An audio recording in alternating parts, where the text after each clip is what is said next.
Hello everybody, what is going on? It is your boy, your Ducati daddy, your Ducatista barista, Santa Claus in a red Ducati tracksuit. It is of course your dear old Papa Yam. We're taking a break from that sweet, delectable, dare I say sensual Ducati content today to take a little walk down memory lane. Motorcycles are many things, both tangible and ethereal, literal and figurative. They elicit arousal in ways that most street legal vehicles just cannot. They're fast, they're stylish, hell, they're even dangerous, but something most riders will agree on is they're not always practical. There are workarounds to increase practicality, whether it is luggage options or touring-worthy creature comforts, but riding with a passenger will never be as easy or comfortable as taking a passenger in a car. What if there was an alternative? An option as old as the motorcycle itself that is equal parts ubiquitous and elusive. I present you the motorcycle sidecar. As long as people have been riding on two wheels, they have lusted after the ability to cart around precious cargo, passengers, or a dog wearing an aviator helmet with goggles. So today, let's explore the sidecar, from its humble beginnings to cursed factory sidecars to the absolutely wild world of sidecar racing. Today's video is sponsored by our longtime partners at Rockform. Let's get into it. The early 20th century began a time period of rapid industrialization and technological advancement. Grown men and children alike needed an inexpensive and convenient way to get to and from their jobs at meatpacking factories, where they'd trade the loss of their fingers for pennies a day. Good times. As motorized transportation gained popularity, motorcycles evolved from traditional bicycles and served as a viable means of personal mobility. However, the limitations of carrying passengers or cargo on a motorcycle became evident, leading to the birth of the sidecar. The sidecar had already existed for bicycles since the late 1800s as a solution to address the issues of limited carrying capacity and passenger comfort. This technology was then adopted to motorcycles, where it would help grow the popularity of motorcycling by adding a new level of convenience. Locks didn't exist in the early 1900s, so you literally had to carry everything you owned with you at all times. The sidecar made it possible to ride a two-wheeled vehicle whilst carrying all of your worldly possessions, including 7 Bibles, a jug of homemade liquor, and a handful of coal briquettes. Sidecars were so pivotal to the advancement of motorcycling and popular culture that many of the original sidecar manufacturers are still in business today, although their catalog of products have since far extended beyond sidecars in the last 100 years. For instance, the car company Jaguar was originally founded as the Swallow Sidecar Company in 1922. Bet you didn't know that. While adding a third wheel to a motorcycle, a sidecar is quite different than a trike. A sidecar is an entirely separate chassis with its own frame and suspension that's affixed to an existing motorcycle. Having its own suspension system allows for increased passenger comfort as well as rider stability. Considering a motorcycle is designed to operate with just 2 wheels, where turning is done by leaning from side to side, adding a sidecar to one side of a motorcycle comes with challenges. Sidecars have many different features to improve handling, making high-speed travel slightly less dangerous. Under high-speed turning, depending on which side of the motorcycle the sidecar is fixed, the motorcycle may either have increased stability or run the risk of tipping over completely. Not only do sidecars have their own suspension system, but many are equipped with additional brakes as well. Many sidecars also make use of a steering dampener, which reduces the negative effects from steering inputs, since sidecars can also be victims to shimmying and speed wobbles at higher speeds. Attaching a sidecar to your motorcycle may be one of the most extreme accessories you could possibly install, and I've seen crazy sidecars, Hayabusa sidecars, chopper sidecars. I've seen it all, folks. It's going to change the look, geometry, and handling of your motorcycle. Conversely, do you know what the most sensible accessory to install is? No, it's not a turbo kit. It is a Rockform phone mount system. Engineered for thrill seekers and adventurers, their innovative products fuse robust protection with unmatched convenience. Rockform phone mount cases boast military-grade durability, shielding your devices from drops and shocks while maintaining a slim, stylish profile. With integrated magnets, you can seamlessly mount your phone to their motorcycle handlebar mounts. Cruise confidently knowing your device is securely positioned, allowing you to navigate or track your route. Crafted from high-quality materials, Rockform ensures your phone remains intact, whether you're carving up canyons or trying to set record lap times during the Isle of Man sidecar races. Experience the ultimate synergy of style, protection, and functionality. Elevate your ride with Rockform today. If you use the code YN25 at rockform.com, you will receive 25% off of your order. That's my little gift from me to you. Again, that is rockform.com with code YN25 at checkout for 25% off. Now let's get back to the video.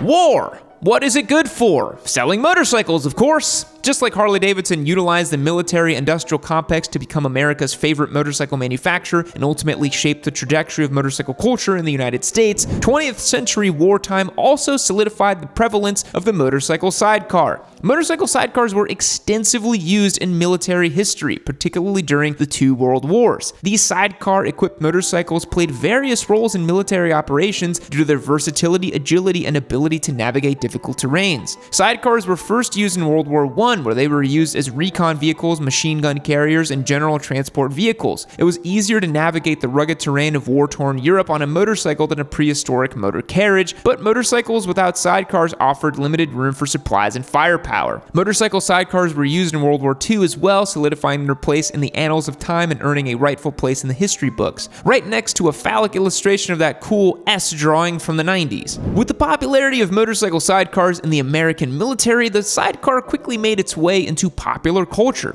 As I said in the introduction, sidecars are both ubiquitous and elusive. Everyone knows what a sidecar is through depictions in media throughout history, whether they are historic military photographs or a scene from a movie like Indiana Jones or even the Aristocats. Yet you rarely see one in person, except for maybe a historical model parked at a car show or a bike night. They're kind of like a really rare bird that you see sometimes, you know? Although you may not be able to quickly see a sidecar traversing a modern city landscape, they were relatively commonplace in the first half of the 20th century. In modern society, it might be the norm for every family to have a garage full of Teslas, but in the early to mid 1900s, car ownership wasn't feasible for many families, and the motorcycle sidecar was a solution for affordable, practical transportation. I mean, it's kind of like India nowadays. Most people have bikes, they don't really have cars. The sidecar had room for passengers or cargo, which made it ideal for a family compared to traditional motorcycle. Plus, it had a motor and you didn't have to pedal. In an era where people would literally burn holes in their shoes from walking so much, a motorized bicycle with room for their sickly children was a godsend. Man,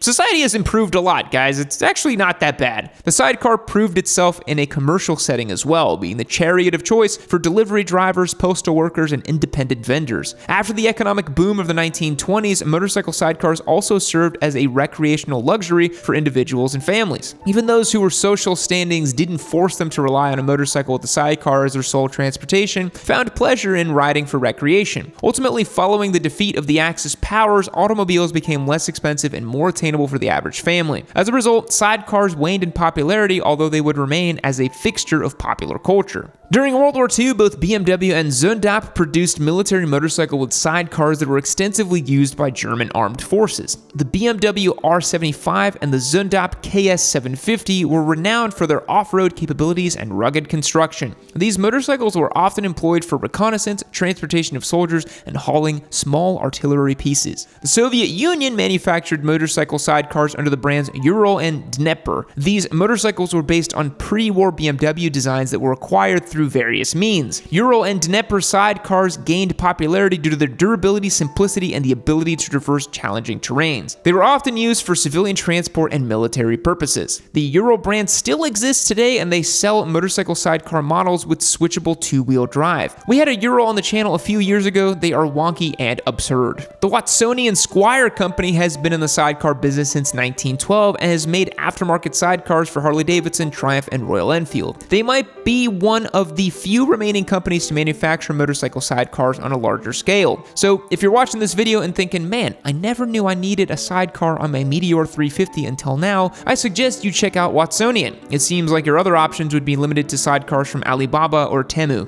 Sidecars for use in the general public may have waned in popularity in the second half of the 20th century, a void that would ultimately be replaced with trikes or well-equipped touring bikes that accommodate passengers and cargoes with ease. But motorcycle sidecars managed to hold an obscure place in motorcycle racing all the way through present day. Sidecar racing, when perceived through an objective lens, has a significant degree of absurdity. It seems to exist with the same novelty as historic motorcycle stunt performances like the Globe of Death or the British White Helmets. But no, for nearly 100 years, motorcycle sidecar racing has existed in multiple classes from motocross, enduro, and road racing, where where riders operate with the same degree of athleticism and skill as traditional disciplines of motorcycle racing, but with the strange caveat of requiring advanced coordination with a sidecar passenger whose movements are equally vital in the successes of a sidecar racing duo. Sidecar racing gained popularity in Europe during the 1920s and 30s. The sport quickly evolved from informal races to organized events. Early sidecar races often took place on a dirt track and featured rudimentary sidecar designs. These races emphasized the handling challenges posed by sidecars and became a favorite among riders and spectators.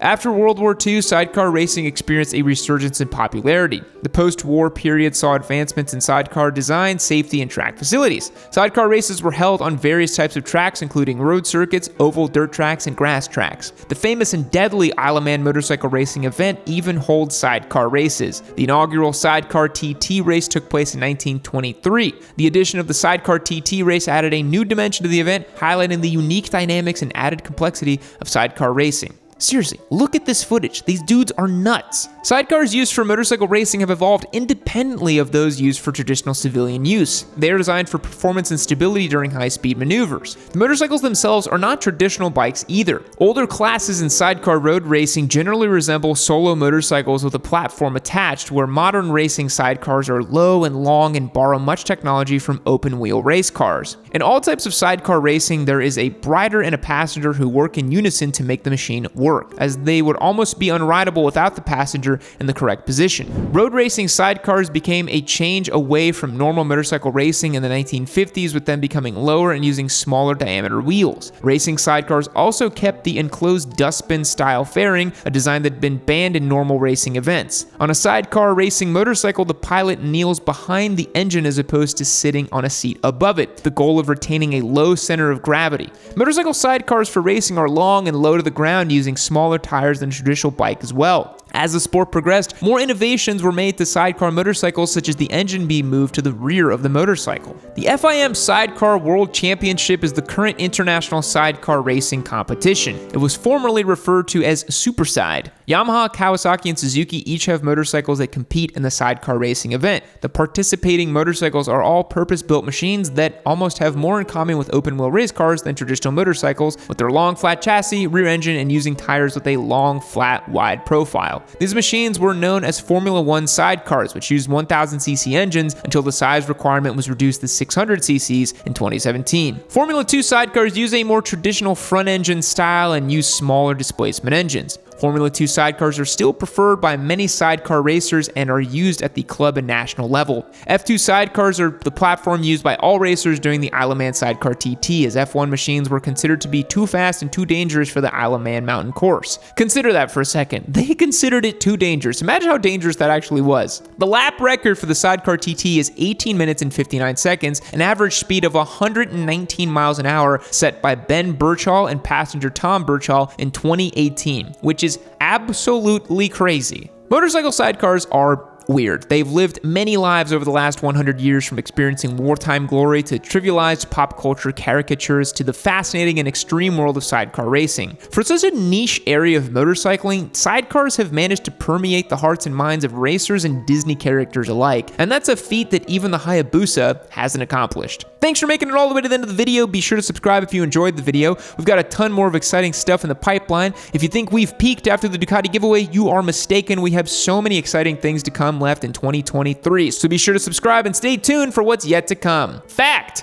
in 1977, a signal named the WOW signal was detected from space, originating from the Sagittarius constellation. It lasted for 72 seconds and displayed a radio frequency pattern that didn't match any known celestial or human-made source. Despite efforts to detect it again, the signal has never been replicated or explained. Goodbye.